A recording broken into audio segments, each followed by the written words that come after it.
are named for a man named George Bird Grinnell.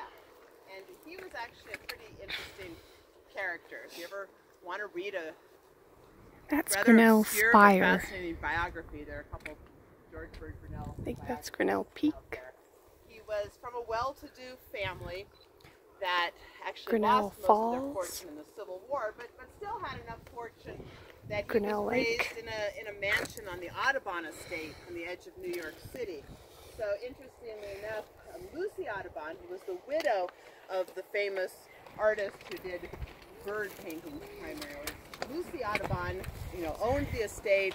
Hers was the largest mansion on the estate, and she was his tutor as a child. That was the era when well-to-do families didn't go to public school or even private school. You went to the parlor of some widow who lived next door and she educated you. So he was educated by Lucy Audubon. He went on to found the Audubon Society, which is not really named for the guy who painted birds. It wasn't John, it was Lucy who he named the Audubon Society after. But George Bird Grinnell was quite the outdoorsman. He was a big hunter. He and Teddy Roosevelt were good friends. They founded the Boone and Crockett Club together. Boone and Crockett Club still is the organization that keeps records of big game hunts. And he was the editor of Forest and Stream magazine, which is still around today as Field and Stream. So it was kind of the dominant outdoorsman journal of its day. So he became aware of this part of the country through other people who wrote articles for Forest and Stream magazine. So he first came out here in 1885 and went hunting in the St. Mary Valley and did a lot of the mapping and the naming of features down in the St. Mary Valley on that trip. And then 2 years later, in 1887, he came into this valley. And it's pretty fascinating because as editor of Forest and Stream, he wrote all about his trip into this valley in 12 installments. He published 12 different issues of his journal. So we know exactly what went on in that trip in 1887. Of course, there was no dam just outside the park then. There was a series of lakes instead of the big Cleveland Reservoir. And so he wrote that they came up following the series of lakes, coming up the valley, and when they got to what he called Fifth Lake really got his attention because he wrote about the waterfall that spilled directly out of the lake. So Swift Current Lake is that fifth lake. You went over the top of that waterfall on the bridge when you drove to the Many Glacier Hotel. So they got to Fifth Lake, and then they continued on up to the lake which his friends named after him.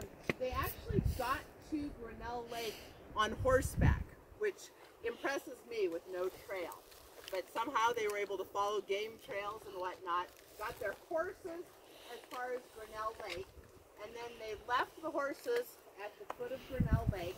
They walked around the right side of the lake, and in 1887 the Grinnell party climbed up the right side of the waterfall, and when they got to the top of the falls, they were at the ice of Grinnell Glacier.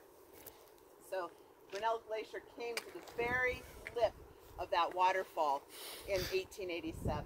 Today it's 3/4 of a mile from the top of the waterfall to the edge of the ice. So there's two plateaus there. One up there with the top, and then it falls down a big rock face, and then it goes down to another big rock face. So the biggest drop that's going across the red rock is at the top of that, where the ice is. Top of that, where the glacier was.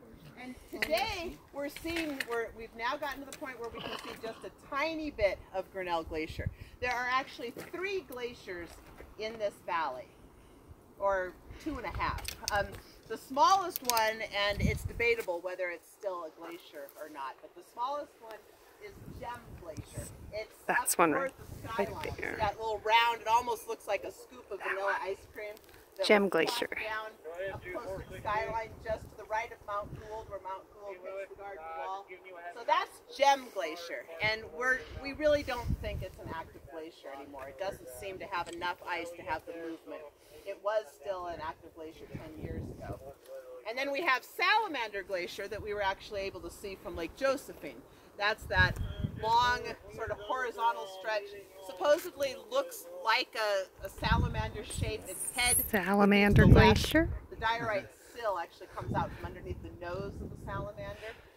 Now, Salamander Glacier was just the upper lobe of Grinnell Glacier when George Bird Grinnell was here. It wasn't a separate expanse. It was just the upper part of Grinnell.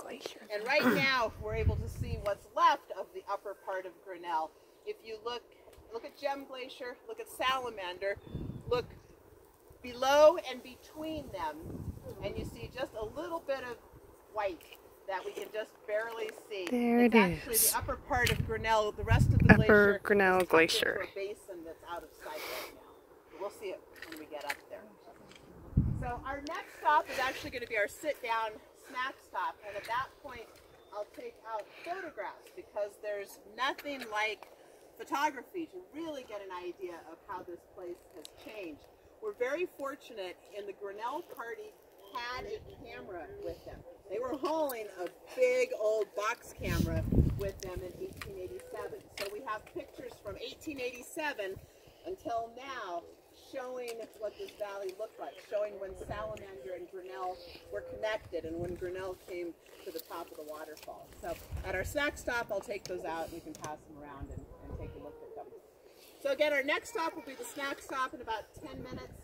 Just a couple things. When we get up there, there's rocky areas on both sides of the trail, but I do ask that you stick to the rocks. Please don't go on the vegetation there. We don't want to damage that area. And the Columbian ground squirrels do figure out that we stopped here. So pick up any crumbs, make sure that they don't get any food, kind of shoo them away. They'll actually climb into your backpack if given the opportunity.